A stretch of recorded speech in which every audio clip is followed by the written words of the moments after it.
आज उसका निकाह था। वो सुर्ख जोड़े में बैठी किसी परी से कम नहीं लग रही थी। ये दिन मेरे लिए कयामत से कम नहीं था। अपने महबूब को किसी और का होते हुए देखना बहुत अजियतनाक होता है। मैं फिर भी देखना चाहता था कि बेवफा लोग कैसे होते हैं। सारी रात रोने की वजह से मुझे बहुत तेज बुखार था और मेरी इस हालत के पेशे नजर घर वालों ने मुझे कहीं नहीं जाने दिया। सारा दिन मुझ पर गनूदगी सी तारी रही। अम्मी अबू बहुत परेशान थे। शाम होते ही मेरे घर मेरा कजन आ गया। वो मेरी हालत की वजह जानता था। बोलने लगा, क्यों उस बेवफा की खातिर खुद को अजियत दे रहा है तू? चाचा चाची की हालत देखी है, कितने परेशान हैं वो।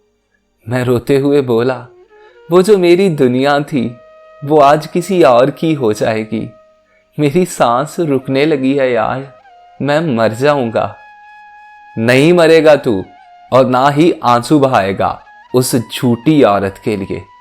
मैंने तुझसे पहले ही कहा था प्यार मोहब्बत कुछ नहीं होता, सब फरेब है, धोखा है। लेकिन तेरी आंखों पर तो पट्टी बंधी हुई थी ना उसकी झूठी मोहब्बत की।